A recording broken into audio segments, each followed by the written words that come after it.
I'm Anashaz, and today it's spring break, almost school. I have to return my books, three of my Dr. Seuss books back to the library, and it's the last day, so maybe I could read one of my Dr. Seuss books, The Lorax by Dr. Seuss.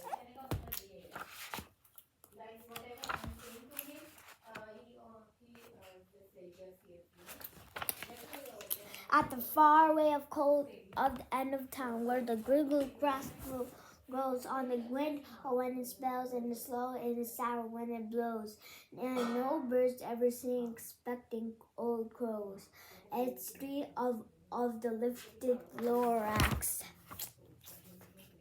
and the deep grackle grass. Some people say if you look deep enough, you can still see today where the Lorax once stood, just as long as it could, before somebody lifted the Lorax away. What was the Lorax, and why was it there?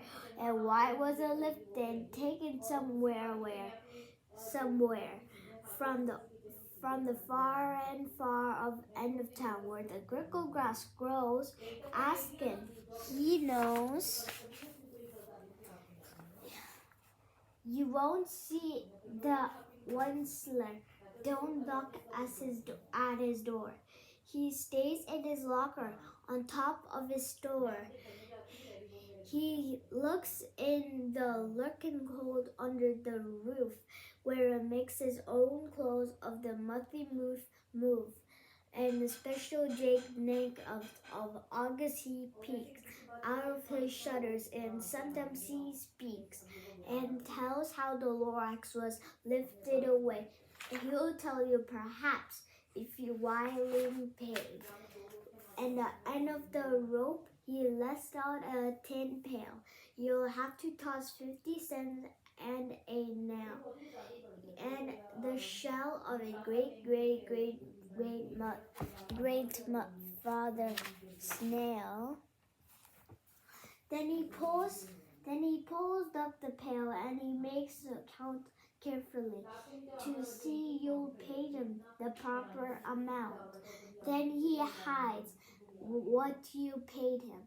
He and his server and his secret serger hold and his girl glove. Then he grunts, I will call you by whistle my phone. For the secrets I will tell are for your ears alone.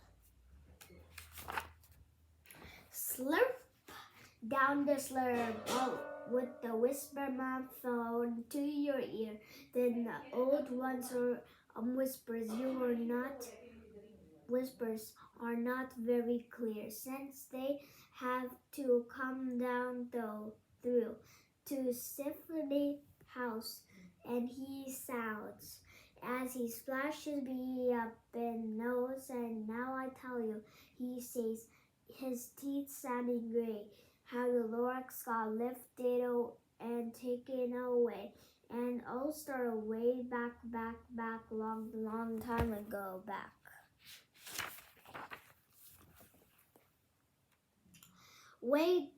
Back when the days when the grass was still green, and at the pond still wet, and the clothes were still clean, and the clouds still clean, and the song of the Swiss sound rang out of space. One morning I came in the glorious place, and at first I saw the truffle trees, the bright colored truffle trees, mile after fresh morning breeze.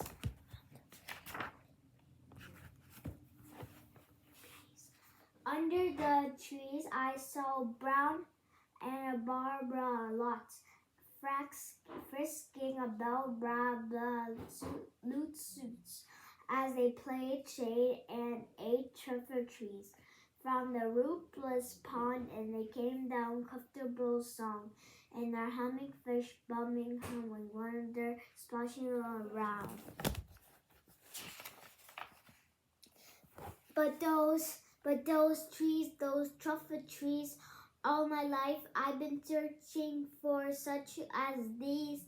The touch of the truffs, the softer than silk, and they had much sweet, and the smell of the fresh butterfly milk.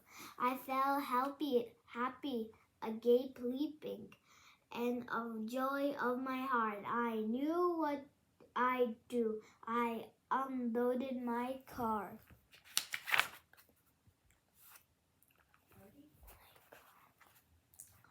In no time at all, I built a small shop, and then I chopped down a truffle tree with a one chop and a great skillful skill, and with a great speedy speed.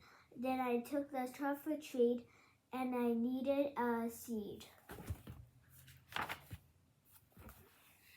Then I answered, I finished, and I heard a gazamp, and I looked. I saw something pop out of the stump and of the tree I chopped down. It was short of a man. Describe him? That's hard. I don't know if I can. He was shortish and oldish and brownish and mossy,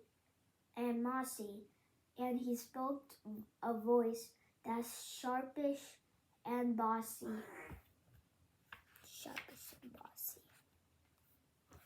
Look, Lorax, I said, there is no cause alarm. Wait, did I miss the page? Yeah, I did. Mister, he said, with a dusty sneeze, I am the Lorax. I speak for the trees. I speak for the trees, for the trees have no tongues. And I am asking you, sir, on top of my lungs. He was very upset as he shouted out the puffin. And what is that thing you made of my truffle tree? Look, Lorax, I said, there's no cause alarm. I just chopped one tree. I am doing no harm. I'm being quite useful. This thing is a thing. A thing is a fine something that all people need. A shirt is sock, is a glove, is a hat, but its other uses, yes, far behind that. You can use it for a carpet, for pillows, for sheets, or curtains, or covers, or bicycle seats. The Lorax said, Sir, you are crazy with greed. There is no one on earth who would buy that full need. But the very next minute I proved he was wrong, for just that minute a chap came along. He thought that thing I needed was a great tea. Happily brought it for 3.98 cents. I laughed at the Lorax. You poor stupid guy. You can't even tell when someone will buy. I repeat, cried the Lorax, I speak for the trees. I'm busy, told him. Can you be quiet, if you please? I rushed across the room, and there's no time at all, but I brought up the radio phone. I put a quick call. I called all my brothers and uncles and aunts, and I said, listen here, here's a wonderful chance for the whole Wonder family to get mighty rich. Get over here fast, take the road to the north niche, turn left at the Wicked Sharp, right at the south niche.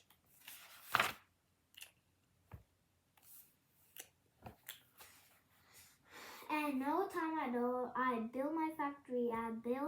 The whole Wonder family was working in full tent. It was milking me and the busy bees sound chopping truffle cheese. Then, oh baby, oh, how my business did grow. Now chopping one tree at a time was too slow.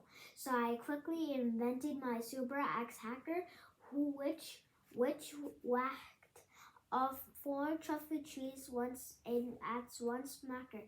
We were making needs 4 times as fast as before, and the Lorax, he didn't show up anymore.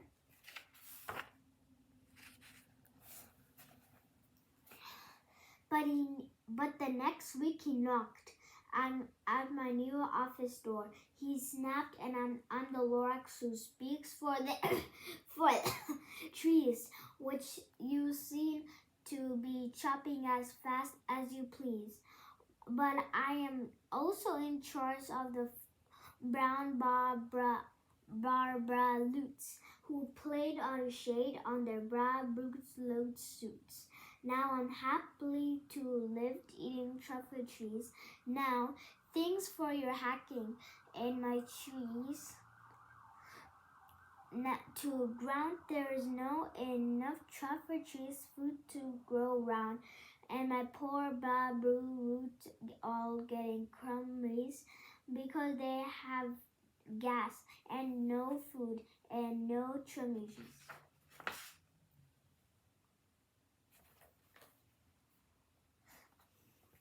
They love living here, but I can't let them stay.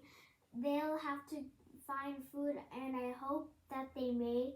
Good luck, boys, he cried. He spent them away.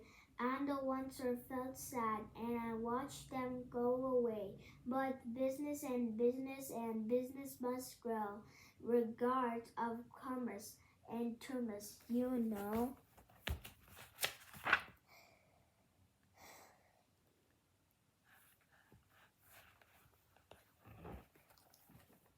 I meant no harm. I mostly truly did not. But I had to grow bigger, so bigger I got bigger my factory, I bigger my roads, I biggered my wagons, and I biggered the loads of the trees I shipped out of the shipping of them forth in the southeast, to the west, to the north. I went to the right of beginning selling more needs, and I begged my money, which everyone needs.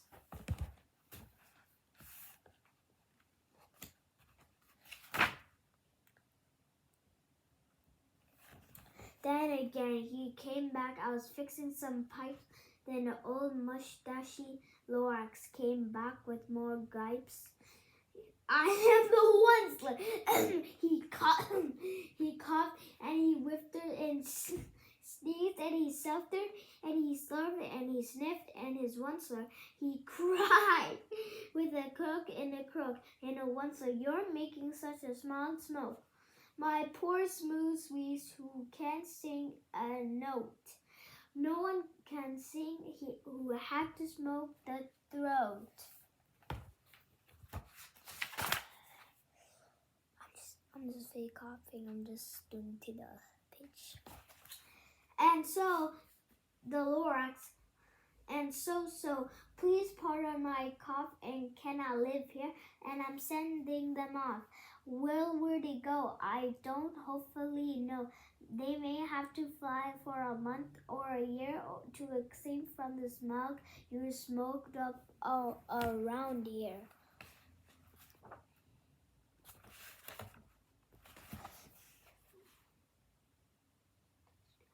You're grumbling at the pond. We're humming the fish hum. No one can hum or grill or the drum. I am sending it off, oh old grand.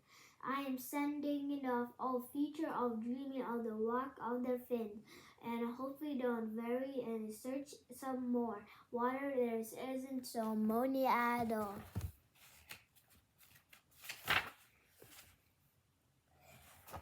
Then I got mad. I got terribly mad. I yelled at the Lorax. Now listen here, Dad.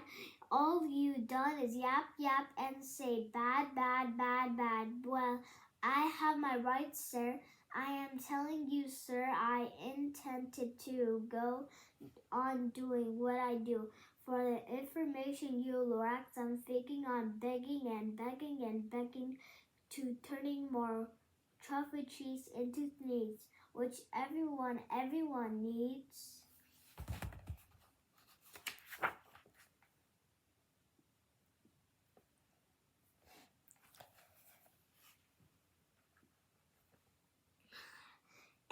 that very moment, we heard a loud whack.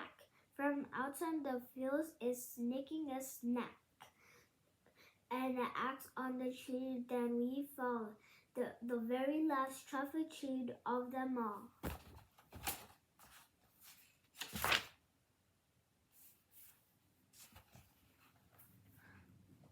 There is no more trees, no more dates, no more work to be done, no time. My uncles and aunts, everyone, all waved goodbye to me. They jumped in my cars and drove under the smoke smogs. And now they're left with neat and smelling sky and a bigly empty, and the Lorax and I.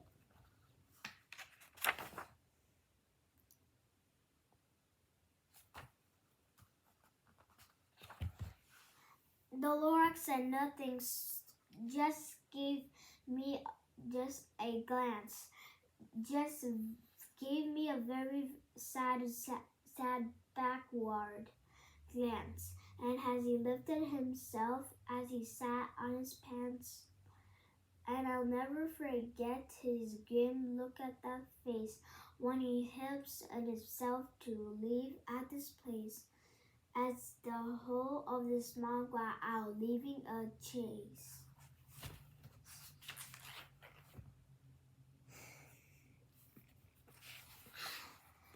And the Lorax lift here is a mess, and was a small pile of rocks with one word, unless.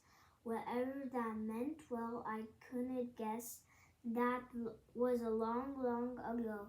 But each day since that day, I sat here and worried away through the years, while building my building had fallen apart. I worried about it with all of my heart.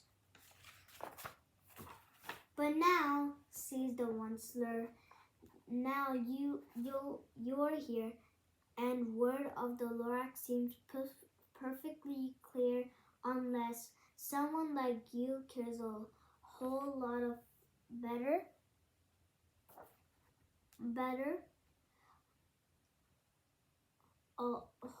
cares a whole awful lot. Nothing is going to get better, it's not.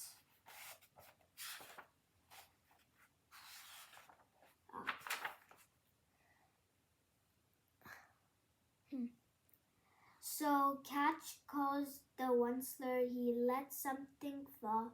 It's a trick-or-treat, the last one of them all. You're in charge of the last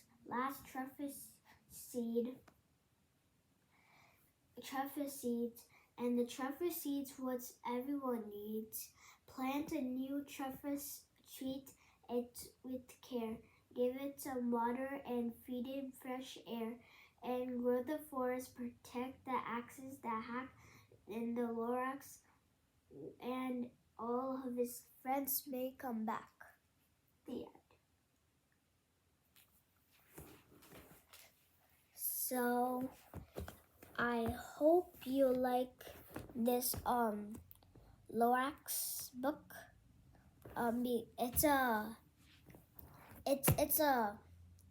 It's a book about the saving the world's environment. Knocking all the truffle seed is wrong. The Lorax was right in this book. I hope you saw the movie of the Lorax, because I never saw it before. Can you comment on this video and tell me how is it going on? Yeah, I'm just trying to rhyme. Okay, guys, I hope I have no time now. I hope you have a lot of fun. Learning about Dr. Seuss is my pleasure to have all the books and read it to you. And bye, guys.